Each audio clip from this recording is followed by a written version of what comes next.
আজকে আমরা যে বিষয়টা নিয়ে কথা বলবো সেই বিষয়টা হচ্ছে একটোপিক প্রেগনেন্সি। একটোপিক প্রেগনেন্সি কি এবং এর ভয়াবহতা কত বড় সেই বিষয় নিয়ে আজকে আমরা আলোচনা করব। আর আজকের ভিডিওটা সব মানুষের জন্য, শুধুমাত্র মেডিকেল স্টুডেন্টের জন্য না, এটা বিশেষ করে মহিলাদের জন্য এবং যারা স্টুডেন্ট আছে, এটা ক্লাস 8, 9, 10, 11, 12 এবং নার্সিং সব জায়গায় কিন্তু আমাদের এই একটোপিক প্রেগনেন্সি এই টপিকসটা কিন্তু আছে এবং এটা আমাদের জানতে হবে। এবং এটা তারাই ভালো বুঝতে পারবে যারা আমার প্রিভিয়াস ক্লাসগুলো দেখেছে, যে এটা হচ্ছে যে ফিমেল রিপ্রোডাক্টিভ অর্গান এবং এর বিভিন্ন পার্ট সম্পর্কে আমি দেখিয়েছি, তারাই ক্লাসটা ভালো মতো বুঝতে পারবে। তাছাড়াও আমি সম্পূর্ণ বিষয়টা আজকে ক্লিয়ার করে দেব যে একটোপিক প্রেগনেন্সি কি, কেন হয় এবং কাদের হয় এবং কি করলে বোঝা যায় যে একটোপিক প্রেগনেন্সি হয়েছে। তো আর বেশি কথা না বলে আমরা শুরু করি। তো প্রথমে এই যে ছবিটা আমি এখানে আংশিক কিছু ছবি এঁকেছি, পরিপূর্ণ ছবি আঁকি নাই, যতটুকু লাগবে ততটুকু আঁকাইছি। এটা হচ্ছে ফিমেল রিপ্রোডাক্টিভ সিস্টেমের অর্গান। এটা হচ্ছে ইউটেরাস এবং দুই সাইডে দুইটা ডিম্বাশয় রয়েছে যেটাকে ওভারি বলে, এবং দুই সাইডে টিউবের মতো দুইটা অংশ রয়েছে, এটাকে বলা হয় ফ্যালোপিয়ান টিউব। এটাকে বলা হয় ফ্যালোপিয়ান টিউব এবং এটাকে বলা হয় ওভারি। এটাকে বলা হয় ওভারি। যারা ফ্যালোপিয়ান টিউব মনে রাখতে পারছেন না, সাধারণ যারা জনগণ আছেন মেডিকেল স্টুডেন্ট বাদ দিয়ে, তারা মনে করেন ইউটেরাসের দুই সাইডে দুইটা টিউব আছে আর দুই সাইডে দুইটা ওভারি আছে বা ডিম্বাশয় আছে। তো কিভাবে প্রেগনেন্সি হয়, আগে আমরা নর্মাল প্রেগনেন্সি সম্পর্কে আলোচনা করব, পরবর্তীতে আমরা একটোপিক প্রেগনেন্সি সম্পর্কে আলোচনা করব। তো প্রেগনেন্সি হওয়ার সময় কি হয় যে দুইটা ডিম্বাশয়ের ভিতর থেকে, যে কোনো একটা ডিম্বাশয় থেকে একটা মাত্র ডিম বের হয়ে এই ইউটেরাসের ভিতরে এসে ফ্যালোপিয়ান টিউবের এই এই জায়গায় অবস্থান করে। আর যেই জায়গায় অবস্থান করে এই জায়গাটার নাম হচ্ছে অ্যাম্পুলা।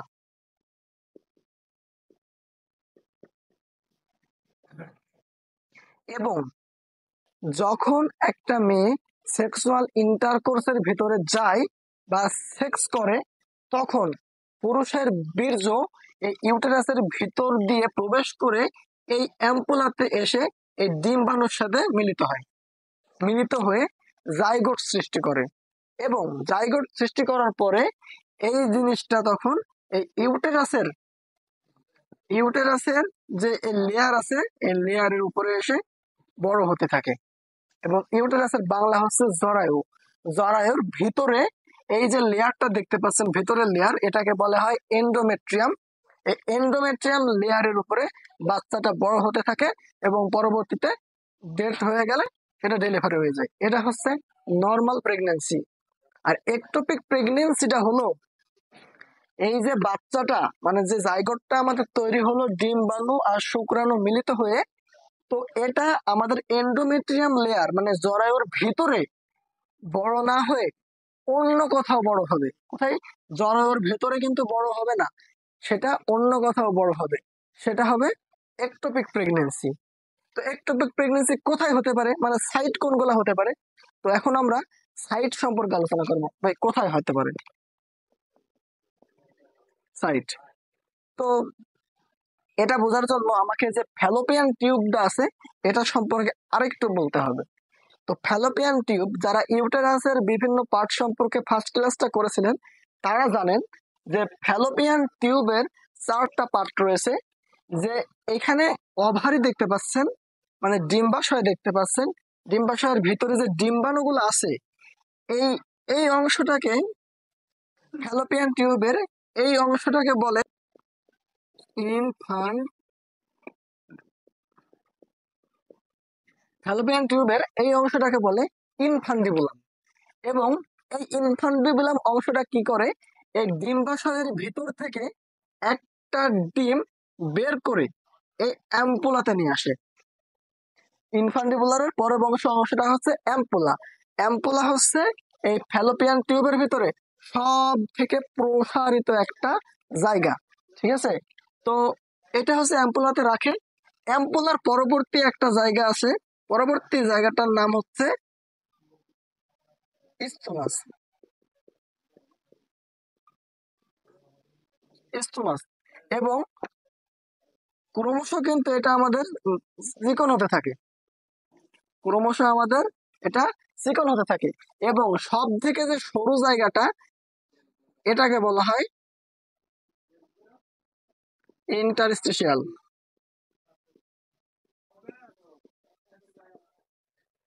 ইন্টারস্টিশিয়াল তাহলে কি বুঝলাম, যে ফ্যালোপিয়ান টিউবের যে হাতের মতো অংশটা আছে তার উপরের অংশটাকে বলে ইনফান্ডিবুলাম, তারপরের অংশটাকে বলে অ্যাম্পুলা। অ্যাম্পুলা হচ্ছে সব থেকে বড় জায়গা, এবং পরবর্তীতে হচ্ছে স্টোমাস এবং ইন্টারস্টিশিয়াল। যে একটোপিক প্রেগনেন্সিটা যে হয়, যে ইউটেরাসের ভিতরে যে বড় হয় না, তাহলে কোথায় বড় হতে পারে?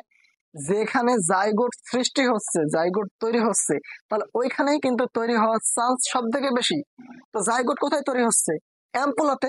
এই অ্যাম্পুলাতে কেন অ্যাম্পুলাতে বড় হচ্ছে? কারণ অ্যাম্পুলাতে ডিম্বাণু এবং শুক্রাণু মিলিত হচ্ছে। মিলিত হয়ে যদি অ্যাম্পুলাতে ডিম্বা জাইগোটটা সুযোগ পায়, তাহলে কি করে, এই যে ফ্যালোপিয়ান টিউবে যে অ্যাম্পুলার নিচে যে লেয়ারটা আছে, এই লেয়ারের উপরে কিন্তু বসে যায়। তখন কি হয়, তখন আর কিন্তু ডিম্বাণুটা বা জাইগোটটা আমাদের আর এদিকে আসে না।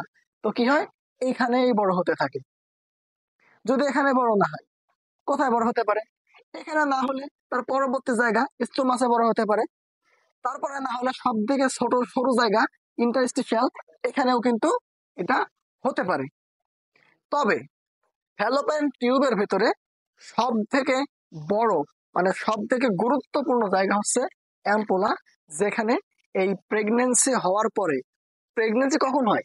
যখন ডিম্বাণু এবং শুক্রাণু মিলিত হয়ে জাইগোট তৈরি করে। জাইগোট তৈরি করার পরে যখন ফ্যালোপিয়ান টিউবের অ্যাম্পুলার নিচেই এই বাচ্চাটা বড় হতে থাকে, তখন আমরা সেটাকে বলতে পারি একটোপিক প্রেগনেন্সি। ফ্যালোপিয়ান টিউবের অ্যাম্পুলা ছাড়াও ইন্টারস্টিশিয়াল এবং স্থোমাসেও কিন্তু বড় হতে থাকে। যদি এইখানে বড় হতে থাকে, তাহলে কি হবে? এটা তো ইউটেরাসের মতো অনেক বড় জায়গা না যেটা বড় হবে। কি হবে? এটা যদি হয় তাহলে এটা কিন্তু ব্লাস্ট করে যাবে। ব্লাস্ট করলে কি হবে? অনেক রক্তক্ষরণ হবে এবং অনেক ফ্লুইড লস হবে। এতে কি হবে, যে প্রেগনেন্ট হয়েছে, প্রেগনেন্ট মাদার কিন্তু মৃত্যুর মুখোমুখি হয়ে যেতে পারে। তো আমাদের এটা চিনতে হবে কোনটা একটোপিক প্রেগনেন্সি। তো এটা আমরা চিনবো, আগে সাইট গুলো আমরা দেখে নিই। তো আমরা কি দেখলাম? প্রথম সাইটটা আমরা দেখলাম হচ্ছে ফ্যালোপিয়ান টিউব। শর্টকাটে লিখছি আমি। প্রথম সাইট হচ্ছে আমাদের কোথায়? Fallopian tube. এখন যদি বলে ফ্যালোপিয়ান টিউবের কোথায় সব থেকে বেশি হয়? অ্যাম্পুলাতে। কারণ অ্যাম্পুলাতে আমাদের শুক্রাণু এবং ডিম্বাশয়, সরি, শুক্রাণু এবং ডিম্বাণু মিলিত হয়ে জাইগোট তৈরি করে। ঠিক আছে, তারপরে কোথায় হতে পারে? তারপরে এই যে আমি বলেছিলাম যে জাইগোট তৈরি করার পরে এটা যে এই এন্ডোমেট্রিয়াম লেয়ারের এখানে বড় হতে থাকে, এন্ডোমেট্রিয়াম লেয়ারের উপরে। তো এটা কি করে? তো এটা আসে ঠিকই, কিন্তু এন্ডোমেট্রিয়াম লেয়ারের উপরে বড় না হয়ে এটা ক্রমশ নিচের দিকে চলে আসে এই সার্ভিক্স এর মুখের কাছে বড় হয়। এটা অ্যাবনর্মাল কন্ডিশন, আমি যেগুলো বলতেছি সব প্রেগনেন্সির অ্যাবনর্মাল কন্ডিশন। দ্বিতীয় আমরা কোথায় পেলাম? সার্ভিক্সে হতে পারে, সার্ভিক্সের উপরে। এবং 3 নাম্বার বলছি কোথায় হতে পারে? তো এটা যখন জাইগোট তৈরি করে, ডিম্বাণু এবং শুক্রাণু মিলিত হয়, তো এটা এই দিকে না এসে আবার উল্টো দিকে আসতে পারে। উল্টো দিকে যদি আসে, তো কি হবে, যে ওভারির উপরে কিন্তু এটা প্রতিস্থাপন বা এর উপরে বসে যেতে পারে। তো বসে গেলে কি হবে? ওভারির উপরে বড় হবে। এটাও কিন্তু একটোপিক প্রেগনেন্সি। এক কথায়, এক লাইনে যদি বলতে চাই, কি হয়, ইউটেরাসের ভিতরে এই এন্ডোমেট্রিয়াম, এই এন্ডোমেট্রিয়াম লেয়ার, ইউটেরাসের ভিতরে এন্ডোমেট্রিয়াম লেয়ার ছাড়া আর যে কোনো জায়গায় যদি বাচ্চা বড় হতে থাকে, সেটাকে বলে একটোপিক প্রেগনেন্সি। 3 নাম্বার কি পাইলাম? যেটা ওভারি, ওভারির উপরেও কিন্তু এটা বড় হতে পারে। 4 নাম্বার, এই যে আমাদের উল্টো পথে আসে, উল্টো পথে এসে ওভারির উপরে বড় না হয়ে এটা পেটের ভিতরে অন্য কোনো জায়গায় চলে যেতে পারে। যে কোনো জায়গায় যেতে পারে, এটা উল্লেখ করলাম না আমি, এটা অ্যাবডোমেন আমি উল্লেখ করে নিলাম, যে যে কোনো জায়গায় হতে পারে। তো একটা জিনিস আরেকবার আমি ভালো করে বলে দিচ্ছি, তো একটোপিক প্রেগন্যান্সি মানে হচ্ছে ইউটেরাসের এন্ডোমেট্রিয়াম লেয়ার ছাড়া অন্য কোনো জায়গায় বাচ্চা বড় হয়। তো যখন ডিম্বাণু এবং শুক্রাণু মিলিত হয় তখন ফ্যালোপিয়ান টিউবের অ্যাম্পুলাতেই এটা বসে যেতে পারে। বসে গেলে এখানে কিন্তু এটা ফেটে গেলে বড় ধরনের একটা কমপ্লিকেশনের সৃষ্টি হবে, মা মৃত্যুর মুখোমুখি কিন্তু হয়ে যেতে পারে। তো আমরা 1 নাম্বার দেখলাম ফ্যালোপিয়ান টিউবে একটোপিক প্রেগন্যান্সি হতে পারে, সার্ভিক্সে, ওভারিতে এবং অ্যাবডোমেনে কিন্তু এটা হতে পারে। তো এটা যে হচ্ছে, এটা হলে আমরা কিভাবে বুঝবো?